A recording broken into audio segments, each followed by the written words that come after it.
Pendant de longues années, Faustine Bollaert et Maxime Chatham ont donné au public l'image d'un couple étonnamment solide dans un univers médiatique où les histoires sentimentales sont souvent exposées, commentées, puis disséquées dans les moindres détails. Elle, animatrice populaire, familière de millions de téléspectateurs, est devenue l'un des visages les plus rassurants du petit écran français. Lui, écrivain à succès, reconnu pour ses thrillers, ses intrigues sombres et son goût assumé pour les atmosphères inquiétantes. Sur le papier, leurs univers semblaient assez presque opposés. Pourtant, pendant plus d'une décennie, ils avaient réussi à construire une histoire commune tout en maintenant une frontière particulièrement stricte autour de leur intimité. Mariés en 2012, Faustine Bollaert et Maxime Chatham ont fondé une famille et accueilli 2 enfants. À plusieurs reprises, l'animatrice avait évoqué avec tendresse son quotidien de mère, ses difficultés à concilier une carrière exigeante avec la vie familiale, mais aussi l'importance qu'elle accordait à son foyer. Maxime Chatham, de son côté, parlait parfois de leur complicité avec humour,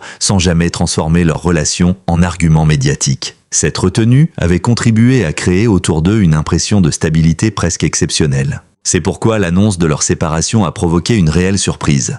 Lorsque les premières informations commencent à circuler en 2025, beaucoup de téléspectateurs peinent à y croire. Aucune scène publique, aucun règlement de compte spectaculaire, aucune déclaration agressive n'avait précédé la nouvelle. Contrairement à d'autres ruptures célèbres qui s'accompagnent rapidement de témoignages, de messages énigmatiques ou de versions contradictoires, celle de Faustine Bollaert et Maxime Chatham se déroule essentiellement à l'abri des regards. Et c'est précisément ce silence qui nourrit toutes les interrogations. Depuis quand les difficultés existaient-elles réellement? À quel moment avaient-ils compris que quelque chose s'était profondément fissuré? La décision avait-elle été brutale ou était-elle le résultat d'un éloignement progressif? Sur ces questions, les principaux intéressés ont conservé une grande discrétion.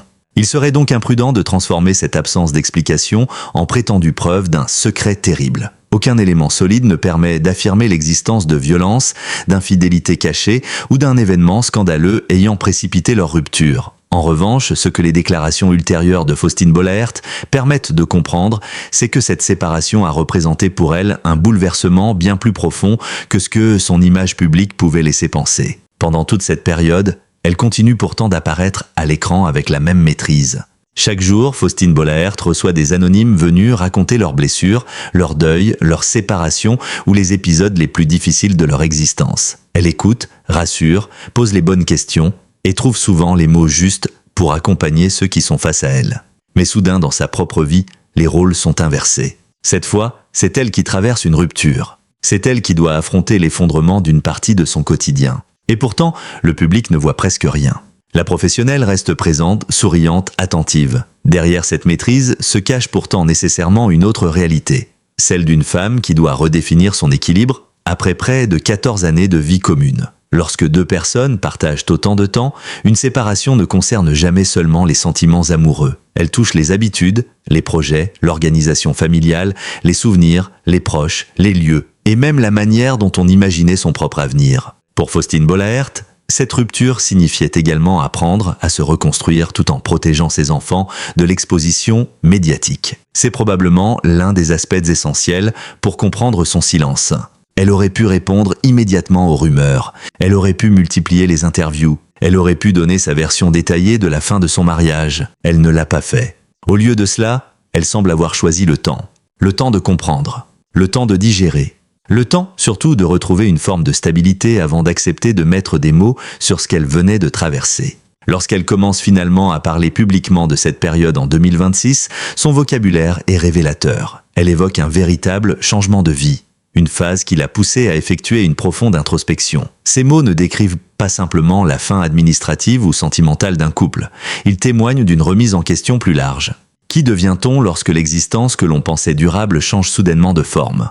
Comment continuer à avancer lorsque les repères familiaux se transforment?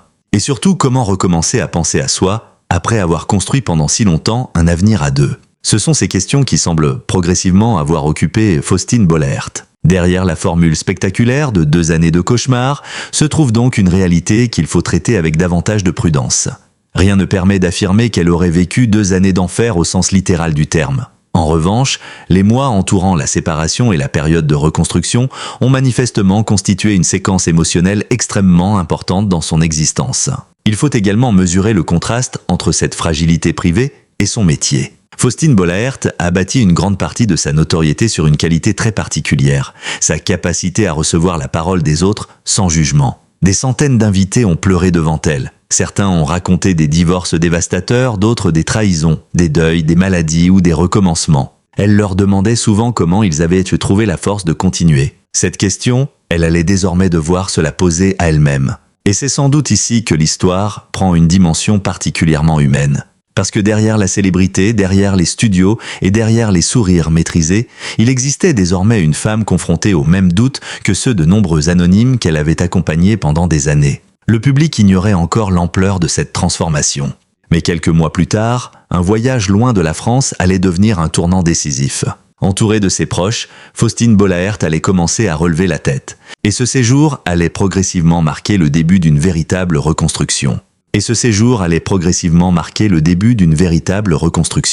Après des mois vécus dans un équilibre fragile, Faustine Bollaert semble avoir compris qu'elle ne pouvait pas simplement continuer à avancer comme si rien n'avait changé. La séparation avait bouleversé une partie de ses repères, mais elle avait aussi créé un vide qu'aucun emploi du temps professionnel, aussi chargé soit-il, ne pouvait entièrement combler. Il fallait désormais apprendre à vivre autrement, à retrouver une identité individuelle et à imaginer un avenir qui ne correspondait plus au scénario qu'elle avait construit pendant plus d'une décennie. C'est dans ce contexte qu'un voyage effectué aux États-Unis, à la fin de l'année 2025, prend une importance particulière, loin des studios, loin des habitudes françaises et surtout loin de l'environnement quotidien. Associée à son ancienne vie de couple, l'animatrice retrouve des membres de sa famille, notamment son frère et sa belle-sœur. Ce déplacement n'est pas présenté comme une fuite spectaculaire, mais plutôt comme une parenthèse nécessaire, une respiration. Un moment où elle peut, pendant quelques jours, sortir du rythme imposé par sa carrière et se retrouver entourée de personnes capables de la regarder autrement que comme une personnalité publique. Ce soutien familial semble avoir joué un rôle déterminant. Faustine Bollaert expliquera plus tard qu'elle avait reçu durant cette période une véritable dose d'amour suffisamment forte pour l'aider à relever la tête. L'expression est simple, presque familière, mais elle résume toute la profondeur du moment. Elle suggère que, jusque-là, l'animatrice avait peut-être continué à avancer avant tout par nécessité, portée par ses obligations, ses enfants et son métier, sans avoir réellement retrouvé une stabilité intérieure. Relever la tête, cela signifie reconnaître que l'on a été fragilisé. Mais cela signifie aussi refuser de rester dans cette fragilité. À son retour, plusieurs personnes de son entourage auraient remarqué une transformation. Pas nécessairement une révolution spectaculaire, mais un changement d'énergie, de posture et peut-être même de regard sur elle-même. Il y aurait eu un avant et un après ce voyage. Cette évolution se traduit progressivement dans sa manière de prendre soin d'elle. Faustine Bollaert évoque des changements dans son alimentation, une attention nouvelle portée à son corps et une perte de poids de plusieurs kilos. Là encore, il serait réducteur de résumer cette période à une simple métamorphose physique. Chez beaucoup de personnes confrontées à une rupture importante, le fait de reprendre le contrôle de certaines habitudes quotidiennes peut devenir une façon symbolique de se réapproprier son existence. Changer ce que l'on mange, marcher davantage, dormir autrement, modifier son rythme, réapprendre à écouter ses propres besoins. Ces gestes peuvent sembler anodins, mais ils prennent une autre dimension lorsque l'on sort d'une relation longue. Pendant près de 14 ans, une partie importante des décisions de Faustine Bollaert s'était nécessairement inscrite dans une logique de couple et de famille. Désormais, certaines décisions devaient être prises seules. Et cette solitude nouvelle pouvait être à la fois douloureuse et libératrice. La reconstruction après une séparation n'est jamais linéaire. Il ne suffit pas d'effectuer un voyage ou de changer quelques habitudes pour effacer des années de vie commune. Les souvenirs restent présents, les responsabilités familiales continuent. Les enfants imposent une forme de continuité et certaines blessures ne disparaissent pas simplement parce que l'on décide d'avancer. Mais quelque chose semblait avoir changé chez Faustine. Elle ne voulait plus seulement supporter la situation. Elle voulait reconstruire. Pendant ce temps, Maxime Chatham traversait lui aussi une période particulièrement difficile. Sa vie personnelle ne se résumait pas à la rupture. L'écrivain a également été confronté à des deuils profondément douloureux. Notamment la disparition de son père et celle d'un ami très proche dans un laps de temps relativement court. Pour lui aussi, l'ancien équilibre s'effondrait. Et cette simultanéité rend leur séparation encore plus complexe à interpréter. Il serait facile, vu de l'extérieur, de chercher un coupable, un événement déclencheur ou un secret spectaculaire expliquant tout. Pourtant, les grandes ruptures ne fonctionnent pas toujours ainsi. Elles peuvent être le résultat d'une accumulation silencieuse de changements, de distance, de nouvelles attentes ou simplement d'une évolution différente de deux personnes qui se sont pourtant longtemps aimées. Les trajectoires de Faustine Bollaert et Maxime Chatham semblent désormais suivre cette logique. Chacun tente de reprendre possession de son univers. Chez l'écrivain, ce mouvement prend une forme presque symbolique lorsqu'il décide de se séparer d'une partie de son célèbre cabinet de curiosité. Pendant des années, cet univers composé d'objets étranges, de pièces insolites et d'éléments liés à son imaginaire littéraire avait représenté une extension de sa personnalité. Mais dans une période de transformation profonde, conserver chaque élément du passé peut devenir lourd. Maxime Chatham expliquera d'ailleurs s'être interrogé sur le rôle de cet environnement qui avait pu être un refuge mais aussi, avec le temps, une forme de carcan. Le parallèle avec la vie de Faustine est assez frappant. Elle aussi semble avoir dû décider ce qu'elle voulait conserver et ce qu'elle devait laisser derrière elle. Non pas matériellement, mais émotionnellement. Une séparation après plus d'une décennie oblige souvent à effectuer ce tri invisible. Quels souvenirs doivent rester doux? Quels projets doivent être abandonnés? Quelles habitudes appartiennent réellement à soi et lesquelles n'existaient que parce qu'elles faisaient partie d'une vie à deux? Toutes ces questions ne trouvent pas de réponse immédiate. Elles se résolvent progressivement. Et c'est probablement ce qui s'est passé pendant ces mois de reconstruction. La Faustine Bollaert qui apparaît ensuite publiquement semble différente. Toujours professionnelle, toujours attentive aux autres, mais peut-être davantage consciente de ses propres fragilités. Son expérience personnelle pouvait même modifier subtilement sa manière d'écouter les invités de ses émissions, car après avoir elle-même traversé la perte d'un équilibre affectif majeur, certaines histoires entendues sur un plateau prenaient nécessairement une résonance différente.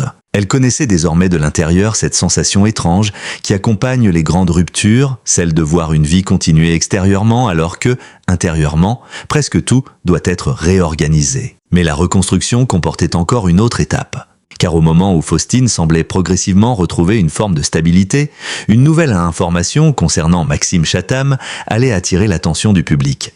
Quelques mois plus tard, l'écrivain allait en effet laisser apparaître l'existence d'une nouvelle proximité sentimentale avec Elsa Lafont, une figure du monde de l'édition. Pour beaucoup, cette révélation allait immédiatement relancer les interrogations. Était-elle liée à la rupture? La séparation cachait-elle une autre histoire? Avait-on enfin découvert l'élément manquant permettant de comprendre ce qui s'était réellement passé? Mais entre les suppositions et les faits, la frontière reste essentielle. Et c'est précisément cette frontière qui allait devenir au cœur de la suite de cette histoire. À mesure que les informations concernant la nouvelle vie de Maxime Chatham commençaient à circuler, les spéculations se sont naturellement multipliées. Pour une partie du public, il devenait tentant de relier chaque élément entre eux, la séparation avec Faustine Bollaert, les mois de silence, la transformation personnelle de l'animatrice, puis l'apparition d'une nouvelle relation dans la vie de l'écrivain. Sur le papier, l'enchaînement semblait presque trop parfait pour ne pas alimenter les soupçons. Mais une chronologie ne constitue pas une preuve. Et c'est sans doute ici que la réalité se révèle beaucoup moins spectaculaire que certaines rumeurs. Aucun élément public sérieux ne permet d'affirmer qu'une nouvelle relation aurait été la cause de la séparation entre Faustine Bollaert et Maxime Chatham. Rien ne permet non plus de conclure à une trahison cachée, à un double jeu ou à une vie parallèle. Les principaux intéressés ont d'ailleurs choisi de ne pas livrer les détails intimes de leur rupture et cette décision mérite d'être respectée. Ce qui est certain en revanche, c'est que leur histoire s'est terminée après plus d'une décennie de vie commune. Et une fin de cette ampleur laisse toujours des traces. Pour Faustine Bollaert, les mois qui suivent apparaissent désormais comme une période de reconstruction profonde. Elle ne parle pas d'une revanche. Elle ne cherche pas à démontrer qu'elle va mieux que son ancien compagnon. Elle ne transforme pas sa nouvelle vie en spectacle. Elle semble simplement avancer. Cette différence est importante, car dans l'imaginaire collectif, une séparation célèbre doit souvent produire un coupable, une victime et un secret final permettant de tout expliquer. Pourtant, les vraies histoires humaines sont rarement aussi simples. Il arrive qu'un couple s'épuise sans qu'un événement unique n'en soit responsable. Il arrive que deux personnes cessent progressivement de regarder dans la même direction, même après avoir partagé des années de bonheur sincère. Dans le cas de Faustine Bollaert et Maxime Chatham, c'est peut-être cette vérité-là qui dérange le plus. L'idée qu'une histoire puisse se terminer sans scandale spectaculaire. La véritable violence émotionnelle peut parfois résider simplement dans cette prise de conscience. Comprendre que l'on ne continuera pas avec la personne avec qui l'on avait imaginé vieillir. Accepter que certains projets n'existeront jamais. Voir disparaître des habitudes qui semblaient autrefois immuables. Réorganiser une famille sans détruire ce qui la relie encore. C'est peut-être cela que Faustine a dû affronter. Et derrière son sourire à l'écran, cette bataille intime n'avait rien d'anodin. L'animatrice a toujours été associée à une forme de douceur et d'empathie, elle accueille la douleur des autres sans jamais chercher à s'approprier leur histoire. Mais cette période aurait pu lui apprendre quelque chose de nouveau. La différence entre comprendre une souffrance intellectuellement et la ressentir dans sa propre vie. Chaque témoignage entendu dans ces émissions pouvait désormais résonner autrement. Une femme racontant son divorce. Un père expliquant la difficulté de protéger ses enfants. Une personne décrivant le sentiment de repartir de zéro après des années de vie commune.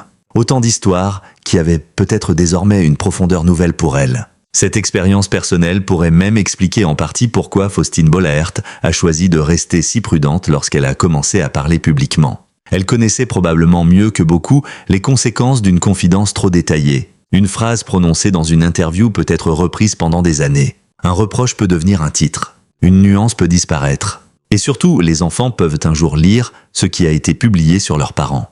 Dans ce contexte, son silence n'apparaît plus comme un mystère à résoudre, mais comme une forme de protection. Protection de ses enfants, protection de Maxime Chatham, protection aussi de sa propre histoire. Car la fin d'un amour n'efface pas nécessairement tout ce qui l'a précédé. Pendant près de 14 ans, Faustine et Maxime ont partagé une vie, construit un foyer, élevé leurs enfants et traversé ensemble de nombreux moments importants. Réduire toute cette période aux raisons de leur séparation serait oublier l'essentiel. Une relation peut avoir été vraie et heureuse pendant longtemps, puis cesser de fonctionner. Ces deux réalités ne sont pas incompatibles. Aujourd'hui, leur trajectoire semble définitivement distincte. Maxime Chatham poursuit son travail d'écrivain et semble avoir ouvert un nouveau chapitre dans sa vie personnelle. Faustine, de son côté, continue sa carrière avec une énergie renouvelée et une manière différente d'envisager l'avenir. Le changement n'est pas seulement visible dans son apparence. Il se trouve surtout dans son discours. Elle parle davantage d'équilibre, de famille, de reconstruction, du besoin de penser à soi. Autant de mots qui suggèrent qu'elle ne cherche plus à retrouver exactement la femme qu'elle était avant la rupture. Elle cherche à devenir celle qu'elle veut être après. Et cette différence pourrait être la véritable clé de toute cette histoire. Car le plus grand piège, après une séparation, consiste parfois à vouloir reconstruire exactement ce qui existait auparavant. Faustine semble, au contraire, avoir accepté que certaines choses ne reviendraient pas. Le couple appartient au passé, mais la famille continue sous une autre forme. Les souvenirs restent, les enfants restent, et surtout la vie continue. C'est peut-être là que se trouve finalement cette fameuse vérité choc tant recherchée. Pas dans un secret sordide, pas dans une révélation spectaculaire, pas dans une accusation susceptible de détruire l'image de l'un ou de l'autre, mais dans une réalité beaucoup plus intime. Derrière l'une des animatrices les plus souriantes de France se trouvait une femme qui devait elle aussi apprendre à se relever après la fin d'une histoire majeure de son existence. Elle a connu les doutes, elle a dû réorganiser son quotidien. Elle a probablement traversé des moments de solitude. Elle a cherché du soutien auprès de sa famille. Et progressivement, elle a retrouvé l'envie d'avancer. Ce processus ne transforme pas la rupture en victoire. Il ne transforme pas davantage le passé en erreur. Il signifie simplement qu'une nouvelle étape a commencé. Et lorsque l'on regarde aujourd'hui Faustine Bollaert continuer à écouter avec la même attention les histoires de ceux qui viennent se confier à elle, une question demeure. Son propre parcours a-t-il changé sa manière de comprendre la fragilité humaine ? Peut-être. Car désormais, lorsqu'un invité lui explique qu'il a dû reconstruire toute sa vie après une séparation, elle n'écoute probablement plus seulement avec son expérience professionnelle. Elle écoute aussi avec son propre vécu, et derrière cette évolution silencieuse se trouve finalement l'image d'une femme qui a choisi de ne pas faire de sa douleur un spectacle, mais d'en faire un point de départ. Après les rumeurs, après les interrogations et après les mois de silence, la conclusion apparaît donc beaucoup plus simple que certains ne l'imaginaient. Faustine Bollaert n'a peut-être jamais caché un cauchemar au sens spectaculaire du terme. Elle a surtout protégé une période difficile de sa vie. Une période pendant laquelle elle a dû accepter qu'une histoire longue puisse se terminer, que l'avenir puisse changer brutalement et que parfois, la seule réponse possible soit de continuer. De continuer pour ses enfants, de continuer pour elle-même, et surtout de comprendre que tourner une page ne signifie pas effacer tout le livre. Et c'est peut-être précisément cela que cette histoire nous rappelle. Derrière les visages familiers de la télévision, derrière les sourires parfaitement maîtrisés et les carrières apparemment solides, il existe toujours des vies privées faites de doutes, de ruptures et de recommencements. Faustine Bollaert a choisi de ne pas transformer cette épreuve en règlement de compte public. Elle a préféré avancer, protéger les siens et reconstruire son équilibre à son rythme. Son histoire montre qu'une séparation n'est pas forcément la fin de tout, mais parfois le début d'une nouvelle manière de vivre, de se comprendre et de se retrouver. Et vous, que pensez-vous de la façon dont Faustine Bollaert a traversé cette période difficile ? Pensez-vous que les personnalités publiques ont raison de préserver ainsi leur vie privée? N'hésitez pas à partager votre avis dans les commentaires si vous avez apprécié cette histoire et souhaitez découvrir d'autres récits, analyses et actualités sur les célébrités françaises. Pensez à vous abonner à la chaîne, à activer la cloche de notification et à laisser un j'aime. Votre soutien nous permet de continuer à vous proposer de nouvelles vidéos. Merci de nous avoir suivis jusqu'au bout et à très bientôt pour une nouvelle histoire.